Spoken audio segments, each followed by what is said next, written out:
This is the EIR podcast, where we interview entrepreneurs in residence with your host, Henrik de Geer. Who are you and what do you do?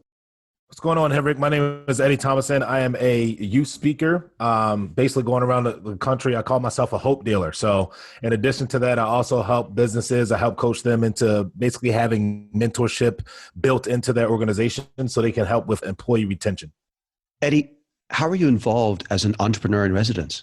Well, I love to help other entrepreneurs, right? So my biggest goal is obviously helping people get through challenges and failures that they typically can't get through on their own, right? Or basically just expose them to what's available. I look at myself as a mentor. So a lot of times mentorships allow you to show the entrepreneurs the roadmap so they don't make the same mistakes and things that you have made. So providing them with some type of guidance and direction allows them to get to their success point quicker. So that's something from my perspective where I feel as though entrepreneurs need to have, because obviously, I don't know about you, Henrik, but if you can expedite my success, I definitely want to take that road instead of having to figure it out everything on my own.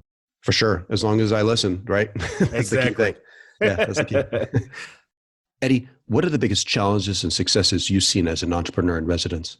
Henrik, that is a great question, because from my perspective, you look at challenges. I know sometimes people have this mindset of challenges over failures. They want to change the mentality there, but I look at everything as failure.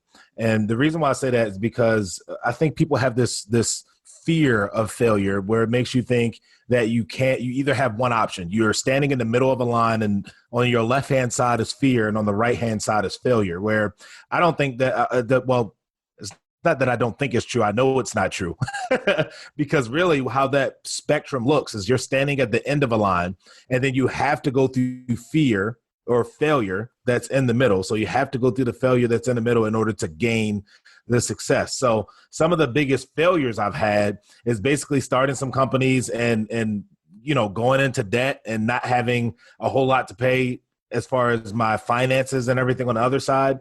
But as I started to gain a family and get a wife, and now I got 2 boys, I started to realize, like, man, I got to figure out the finance side of things because these people need to eat, right? So I think one of the biggest successes for me was really developing a budget and running my business early on what I call bootstraps, and really getting really defined inside of where my money is going and writing it out, like Dave Ramsey says, is like a zero-based budget. So then that way I can make sure that my family is always taken care of. And for me, that has been huge because we haven't had to worry about the financial side of things for a couple of years now, because of that discipline and learning the finance side and not being afraid to talk about it and actually get help. Eddie, what advice would you like to share with other EIRs? My advice is to continue to grow yourself. I think in today's world, there's a premium on your people skills.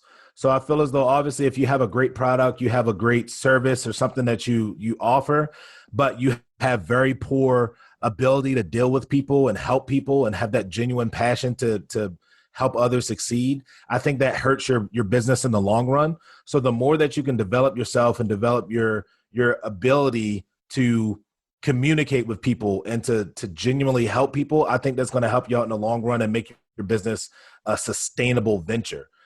Because when you look at the overall aspect of business itself, I like to tell people all the time, I'm in a people business. I'm not in a product-based business. I'm not in a service-based business. I am always in the people business. And the more that you can help people and have that genuine desire to help them succeed and want to listen to them and be vulnerable about where you're at so that true transparency can happen in conversation, I think that is going to be the most important piece to help your business thrive and not just survive throughout the years. Eddie, where can we learn more about entrepreneurs in residence and your work as an EIR? You can basically head over to eddiethomason.com. That's EDDIETHOMASON. Don't put the P in there. Take that P out. You can find out more information on me, just my background, where I started from, because that alone, I believe in my story, I call myself being a curse breaker. So if for me, I feel as though if you want to get yourself in an environment where you feel as though maybe you're stuck in a certain place, I call that a self-limiting belief. So if you need help just kind of breaking those self-limiting beliefs and getting out of your own way and pursuing a life that you're passionate about living, then definitely head over to that website, as well as connect with me on LinkedIn. That's where I primarily hang out. I'm across all social media platforms. However, LinkedIn is the best place to reach me. That's actually where me and Henrik meet. So I'm excited to connect and definitely develop that network there on LinkedIn. For sure. It's my most powerful network as well. Yeah. Well, thanks, Eddie.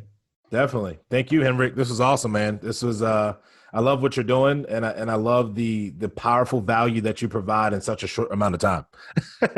Thanks again. Yeah, maximum value, shortest amount of time is the end goal, because patients are decreasing and expectations are only increasing, right? Amen. So, yeah. Thanks again, Eddie. For more about this, visit eirpodcast.com. Don't forget to please subscribe, rate, and review. Tune in next week for the next episode. Thanks for listening.